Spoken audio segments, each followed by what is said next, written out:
오늘도 하나님 전에 사부 예배 나오시고 영상으로 예배드리는 우리 모든 성도들을 주의 이름으로 사랑하고 축복합니다. 힘들고 어려운 때지만 하나님의 은혜와 평강 가운데 믿음을 지키며 승리하는 성도들 되시기를 바랍니다. 우리 몇 분 한번 같이 인사하겠습니다. 말씀을 품고 믿음으로 삽시다. 믿음으로 반응합시다. 갈렙처럼 말씀을 품고 믿음으로 살고 믿음으로 반응함으로 헤브론의 은혜와 헤브론의 복을 받는 성도들 되시기를 바랍니다. 오늘은 사도행전 27장 18절로 26절 말씀을 품고 산 바울이라는 말씀으로 함께 은혜를 나누겠습니다. 먼저 주여 말씀하옵소서 같이 하겠습니다. 주여 말씀하옵소서 주의 종이 듣겠나이다. 아멘. 주의 음성이 들리는 복된 시간이 되시기를 바랍니다. 2014년에 세월호 사건이 있는 후에 우리나라는 안전불감증에 대한 경각심을 가지고 안전수칙, 안전규칙을 지키는 것을 힘썼습니다. 그래서 안전수칙을 지키지 않으면 법적으로 처벌까지 하는 일에 힘쓰고 있는 그때에 우리나라 비행기 한 대가 인천공항에서 사이판으로 출발했는데 인천공항을 출발한 지 얼마 안 되어서 엔진에 이상이 있다는 비상등이 들어왔습니다. 그러면 안전수칙상 어떻게 되냐면 회항해야 됩니다. 다시 인천공항으로 돌아오든가 아니면 가장 가까운 공항에 착륙해야 되는데 비행기 조종사가 4시간 동안 그 상태에서 사이판으로 날아갔습니다. 나중에 왜 그렇게 했냐 했더니 회사에서 회항하면 돌아오면 기름값이 손해를 보고 또 회항하면 거기 탄 승객들한테 손해배상을 해야 되니까 웬만하면 그냥 가라오케에서 갔다는 거거든요. 그런데 나중에 그 승객들이 비행기가 이상하다는 걸 알게 됐습니다. 그래서 4시간 동안 174명이 공포에 떨고 있었다라고 하거든요. 근데 다행히 큰 일은 없이 무사히 착륙했다라고 합니다.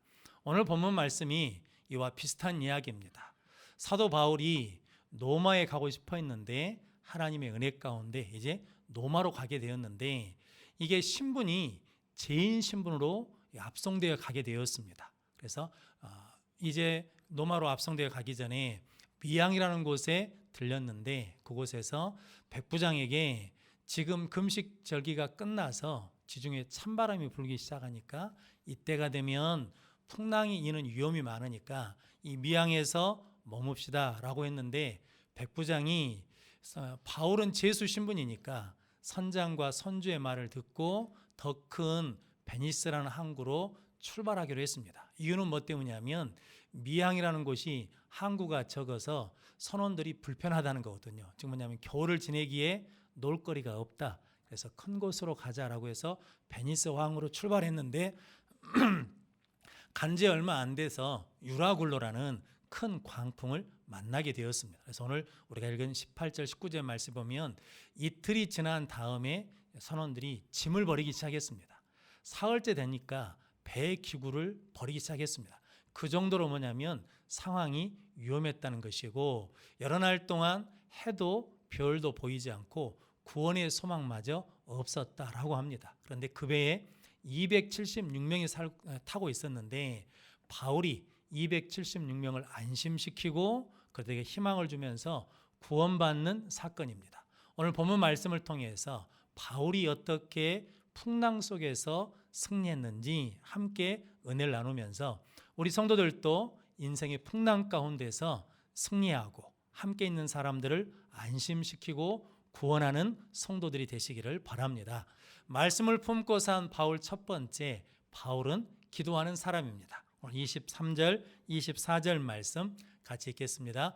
내가 속한 바 곧 내가 섬기는 하나님의 사자가 어젯밤에 내 곁에 서서 말하되 바울아 두려워하지 말라 내가 가이사 앞에 서야 하겠고 또 하나님께서 너와 함께 항해하는 자를 다 내게 주셨다 하였으니 아멘. 바울은 풍랑 속에서도 두려워하거나 걱정하지 않고 도리어 평안하고 담대했습니다. 그 이유는 뭐 때문이냐면 바울이 풍랑 속에서 하나님의 음성을 들었기 때문입니다.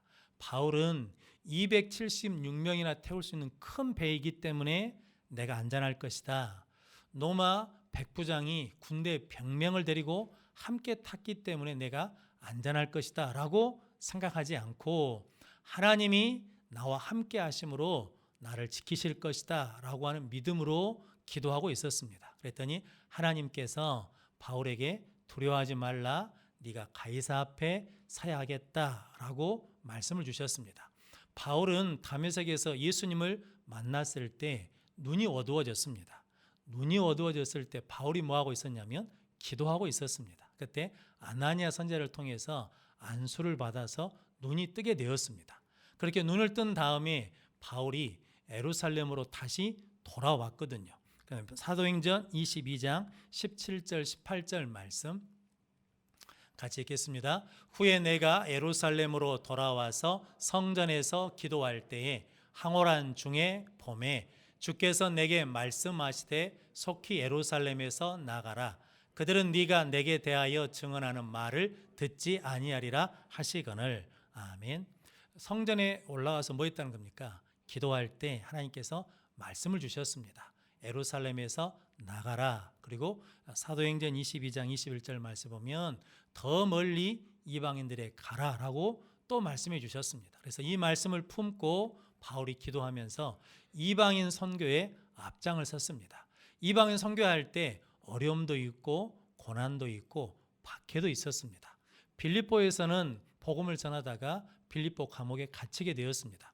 사도행전 16장에 감옥에 있는 바울과 실라가 한밤중에 기도하고 찬송했더니 바울을 채고 있던 착고가 풀어지고 감옥문이 열리고 간수장의 가족이 구원을 받는 사건이 있었습니다. 바울은 예수를 만난 이후로 항상 뭐 하는 사람이냐면 기도하는 사람이었거든요. 성전에서도 기도하고 감옥에서도 기도하고 풍랑 속에서도 기도했더니 하나님이 지켜주시고 하나님이 함께해 주시고 말씀을 주심으로 그 속에서도 평안하고 담대한 믿음의 삶을 살게 되었습니다. 성도 여러분, 우리도 말씀을 품고 기도하면 이 은혜를 주실 줄로 믿습니다. 옥중서신인 빌립보서 4장 6절 7절 말씀에 같이 읽겠습니다. 아무것도 염려하지 말고 다만 모든 일에 기도와 간구로 너희 구할 것을 감사함으로 하나님께 아뢰라. 그리하면 모든 지각에 뛰어난 하나님의 평강이 그리스도 예수 안에서 너희 마음과 생각을 지키시리라. 아멘. 지키시리라 이 말이 원어적으로는 가라앉지 않게 하다, 낙심치 않게 하다, 부풀러 오르게 하다라는 뜻이랍니다. 그러니까 하나님 앞에 우리가 기도하면 하나님께서 우리 마음과 생각을 지켜주셔요. 뭐하지 않도록, 떨어지지 않도록, 낙심하지 않도록 붙들어 주신다라고 말씀합니다. 성도 여러분, 우리가 수영을 못하는데 바다에 빠졌어요. 그때 무엇을 잡아야 됩니까? 튜브를 던져주면 튜브를 잡으면 뜨잖아요. 그런 것처럼 기도하면 어떤 상황에서 하나님 우리를 뭐하게 하신다는 겁니까? 떠오르게 해주신다, 낙심하지 않게 해주신다라는 거거든요. 그래서 바울은 내가 어떤 상황에서도 말씀을 품고 기도했더니 하나님께서 낙심하지 않게 하시고 소망을 갖게 하셨다라고 고백하였습니다. 오늘 본문 말씀은 이제 바울이 죄인의 신분으로 배를 타고 가는데 배를 타기 전에 예루살렘 공회에서 체포되어서 재판을 받습니다. 그때 사도행전 23장 11절 말씀 같이 읽겠습니다. 그날 밤에 주께서 바울 곁에 서서 이르시되 담대하라, 내가 예루살렘에서 나의 일을 증언한 것 같이 노마에서도 증언하여야 하리라 하시니라. 아멘. 네가 예루살렘에서 복음을 전한 것처럼 어디에서도, 노마에서도 복음을 전할 것이니까 담대하라 라고 말씀을 주셨습니다. 말씀을 가지고 그 말씀을 품고 기도했더니 풍랑 속에서도 바울이 낙심하지 않고 절망하지 않고 평안한 가운데 하나님의 음성을 듣고 담대하게 고백할 수 있게 되었습니다. 그래서 우리도 말씀을 품고 기도하면 하나님께서 이렇게 응답해 주시고 함께 해주시는 평안함을 누리게 될 줄로 믿습니다. 어느 집사님 집에 두 아들이 있는데 동생하고 놀다가 형이 동생 과자를 빼앗았답니다. 그러니까 동생이 울어요. 어떻게 우냐면 빼앗아간 형을 보면서 달라고 우는 것이 아니라 얘가 안방을 보면서 울더랍니다. 그래서 엄마가 나와서 아들아 너는 왜 빼앗은 형을 보고 우는 것이 아니라 안방을 보고 우냐라고 그랬더니 그 둘째 아들이 그러더랍니다. 형은 빼앗아갈 능력은 있어도 사줄 능력이 없으니까 안방에서 엄마 아빠가 사줄 능력이 있으니까 그쪽을 향해서 운다라고 했다라는 거거든요. 성도 여러분, 한나가 분인나 때문에 괴로움을 당하거든요. 근데 한나가 분인나를 찾아가서 화풀이를 하거나 원망을 하거나 보복하지 않고 누구에게 갑니까? 하나님께 가서 기도합니다. 왜냐하면 분인나는 괴롭힐 능력은 있어도 아이를 갖게 할 능력이 없기 때문에 아이를 갖게 하실 능력이 있는 하나님께 향해서 기도하는 것입니다. 야곱이 형 에서가 고향으로 돌아갈 때 400명을 데리고 온다 그러니까 형한테 가서 아부하고 잘 봐달라고 말한 것이 아니라 하나님께 가서 기도했습니다. 왜냐하면 에서는 죽일 능력은 있어도 살릴 능력이 없고 축복할 능력이 없기 때문에 야곱이 살릴 능력이 있고 축복하실 능력이 있는 하나님을 향해 가서 기도했습니다. 성도 우리도 어떤 상황, 어떤 조건이 있어도 하나님을 향해 기도하면 하나님께서 해결해 주시고 응답해 주시고 축복해 주실 줄로 믿습니다. 그렇게 말씀을 품고 기도하는 성도들 되시기를 바랍니다. 다윗이 왕일 때 아들 압살롬이 반역을 일으켰습니다. 다윗 왕이 얼마나 다급했는지 도망가면서 신발도 신지 못한 채로 도망갔습니다. 사무엘하 15장 31절 말씀 같이 읽겠습니다. 어떤 사람이 다윗에게 알리되 압살롬과 함께 모반한 자들 가운데 아히도벨이 있나이다 하니 다윗이 이르되 여호와여 원하옵건대 아히도벨의 모략을 어리석게 하옵소서 하니라. 아멘. 지금 다윗이 뭐 하는 때입니까? 지금 급하게 도망가는 때인데 어떤 사람이 와가지고 알려주는 거예요. 압살롬과 모반한 사람 중에 아히도벨이라는 사람, 그 책략가가 있다라는 거거든요. 그때 다윗이 하나님 앞에 기도합니다. 여호와여 아히도벨의 모략이 어리석게 해주십시오라고 기도하거든요.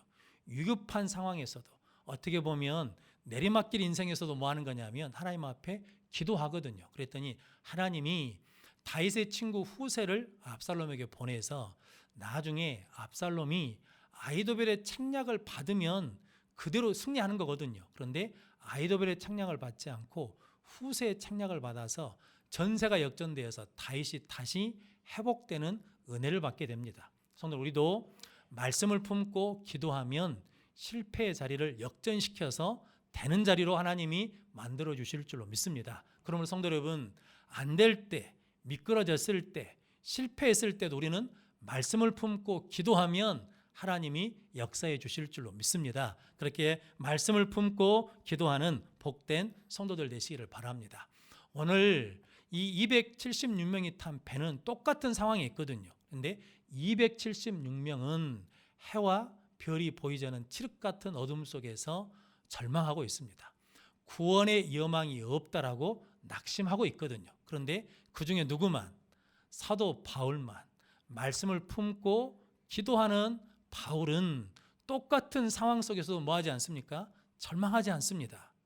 구원의 여망이 있다라고 말하는 겁니다. 성도 여러분, 저러분들도 말씀을 품고 기도하면 어떤 상황 속에서도 우리는 소망을 말할 수 있고 우리는 희망을 보는 은혜를 누리게 될 줄로 믿습니다. 그렇게 말씀을 품고 기도하는 성도들 되시기를 바랍니다. 마귀는요, 우리가 그런 상황에 빠지면 너 인생 끝났다, 이제 포기해라 라고 그러거든요. 그런데 하나님은 그때도 우리에게 찾아오셔서 아니다, 내가 너를 도와주겠다, 믿는 자에게는 능치 못한 일이 없다라고 하면서 우리에게 힘을 주실 줄로 믿습니다. 성도 여러분, 저러분들이 어떤 상황, 어떤 조건, 어떤 어려움 속에 있을지라도 하나님이 나에게 주신 말씀을 품고 기도하면 바울 같은 은혜를 누리게 될 줄로 믿습니다. 코리테 붐이라는 여사가 있거든요. 네덜란드 분이신데 유대인들을 숨겨줘서 독일 사람들한테 발각되어서 이제 포로 수용소로 끌려가게 되었습니다. 포로 수용소로 온 가족이 끌려가는데 이 코리테 붐의 언니인 베시라는 언니가 그 코리테 붐 동생한테 이렇게 말했답니다. 하나님의 은혜가 미치지 못하는 웅덩이는 없다.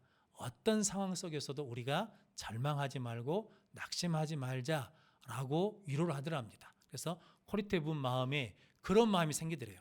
자기가 조그만 성경책을 가지고 왔는데 하나님, 이 성경책이 빼앗기지 않고 내가 간직할 수 있도록 하나님의 사자를 보내서 천사를 보내서 지켜주십시오라고 기도를 했답니다. 포로 수용소에 가서 다 몸 수색을 하는데 독일 병사가 코리토에 분 앞에서는 그냥 건너뛰더래요. 그리고 다음 사람을 검사해서 성경책을 갖게 되었답니다. 그 말씀을 품고 기도하면서 그 나치 수용소에서 절망하지 않고 소망 가운데 살아남아서 하나님의 살아계심과 예수 그리스도의 십자가의 복음을 전하는 사람이 되었습니다. 성도 여러분, 말씀을 품고 기도하면 풍랑 속에서도 견딜 수 있습니다. 위기 가운데서도 견딜 수 있습니다. 절망, 나치 수용소에서도 절망하지 않고 견딜 수 있습니다. 그 은혜를 주시기 위해서 오늘 하나님께서 우리 모두에게 말씀을 품고 기도하라 라고 하시는 말씀을 가지고 우리 모든 성도들이 코로나로 혹은 병마로 고난으로 혹은 실패 가운데 있을지라도 말씀을 품고 기도함으로 다시 소망을 갖고 다시 일어나는 능력의 성도들이 되시기를 바랍니다. 말씀을 품고 산 바울 두 번째는 바울은 확신하는 사람입니다. 오늘 25절 말씀 같이 읽겠습니다. 그러므로 여러분이여 안심하라. 나는 내게 말씀하신 그대로 되리라고 하나님을 믿노라. 아멘. 바울이 지금 풍랑이 끝난 때가 아니거든요. 풍랑의 가장 중심에 있으면서 거기 있는 사람들에게 여러분 안심하십시오. 나는 내게 말씀하신 그대로 되리라고 하나님을 믿습니다. 하나님에 대해서 뭐 한다는 거예요? 확신합니다 라고 고백하거든요. 왜냐하면 풍랑 속에서 기도할 때 하나님이 바울아 뭐 하지 말라는 거예요. 두려워하지 말라는 거죠. 바울도 풍랑 속에 같이 있기 때문에 거기 있는 사람들처럼 두렵거든요. 그런데 하나님께서 두려워하지 말라. 네가 어디에 서야 된다는 거예요. 가이사 앞에 가야 하겠고 너는 반드시 어디에 간다는 거예요. 가이사 앞에 간다라고 말씀하거든요. 성도는 그런다 그러면 이 풍랑 속에서 하나님 나를 뭐 해주셔야 돼요? 지켜주셔야 돼. 살려주셔야 돼. 거기에 대한 뭐가 오니까? 확신이 오니까 평안함이 오는 거예요. 그래서 뭐라고 말하냐면 안심하십시오. 나는 내게 말씀하신 그대로 되리라고 하나님을 믿습니다라고 확신하는 사람이 된 거거든요. 성도 여러분, 저희들도 주신 말씀을 가지고 기도하면 확신이 생깁니다. 하나님이 믿어지거든요. 그러면 그 상황 속에서도 뭐가 오냐면 하나님의 평안과 안식 가운데 담대하게 나갈 줄로 믿습니다. 그렇게 하나님을 믿고 확신하는 믿음의 성도들이 되시기를 바랍니다. 히브리서 11장 1절 말씀 같이 읽겠습니다. 믿음은 바라는 것들의 실상이요 보이지 않는 것들의 증거니. 아멘. 믿음은 바라는 것들의 실상이라고 할 때 이 실상이라는 말이 원어적으로는 받침대랍니다.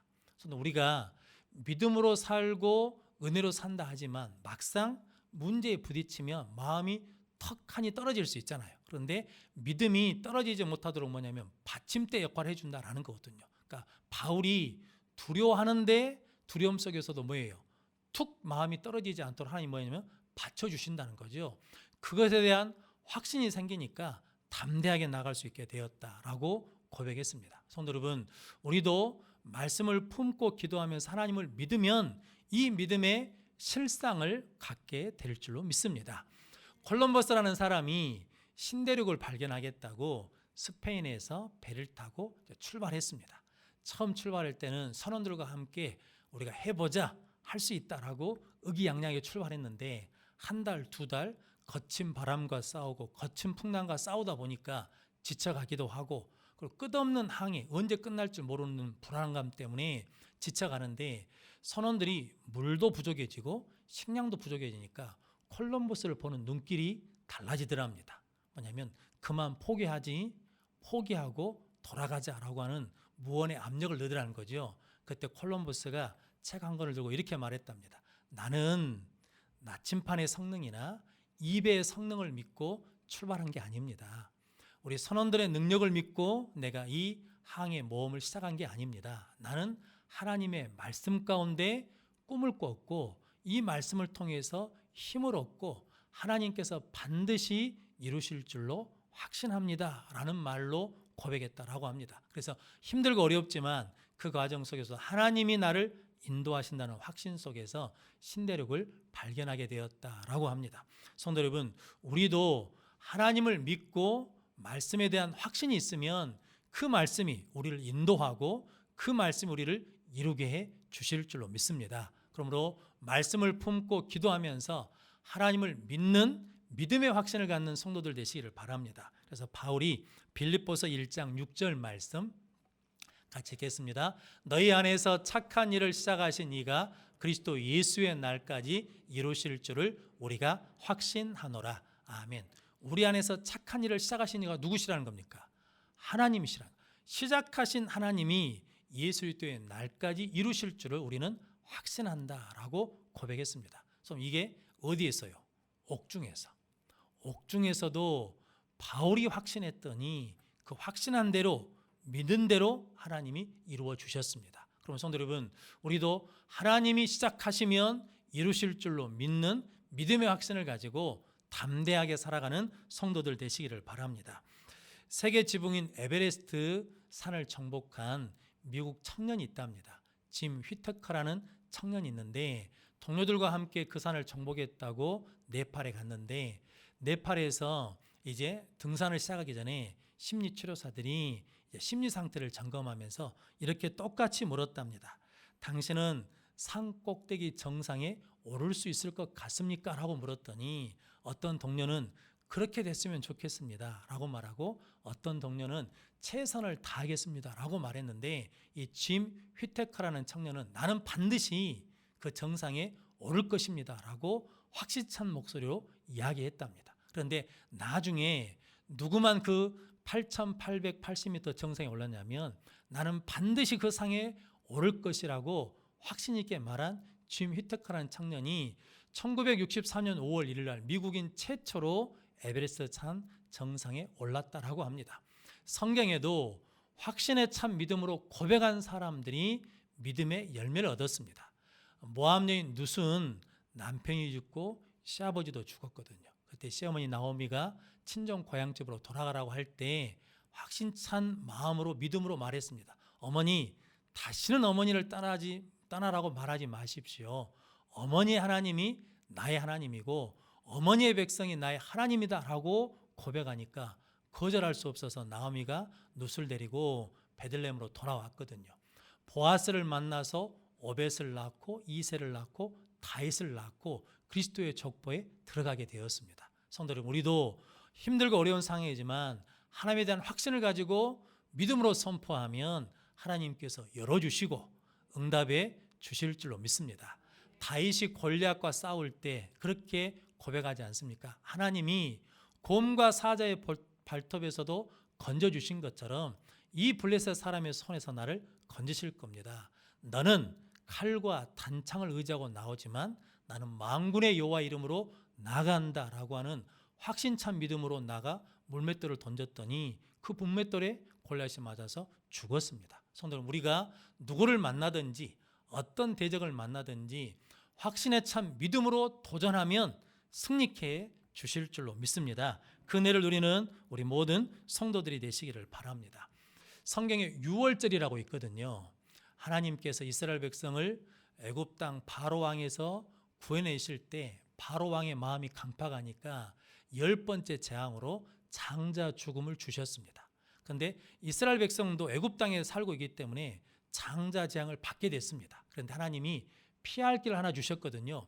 어린 양을 잡아서 그 피를 집 문설주 문지방에 발라놓으면 그 피를 보고 넘어가겠다. 그래서 유월절입니다. 그런데 거기에 세 가정이 있었답니다. 한 집은 무슨 말도 안 되는 소리 그런다고 그런 일이나 그러면서 무시하고 바르지 않았답니다. 두 번째 집은 어린 양을 잡아서 피를 문설주에 발랐어요. 그런데 마음이 걱정이 되는 거예요. 불안하고 염려가 돼서 그날 저녁을 뜬 눈으로 세웠답니다. 세 번째 집은 어린 양의 피를 바르고 그냥 잤답니다. 평안하게 잤어요. 그런데 성도 여러분, 그날 저녁에 장자 재앙이 임했거든요. 어느 집에 임했겠습니까?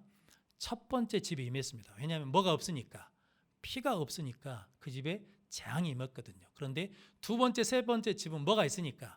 피가 있으니까 하나님의 사자가 넘어갔거든요. 그런데 문제는 두 번째, 세 번째 집에 차이가 있죠.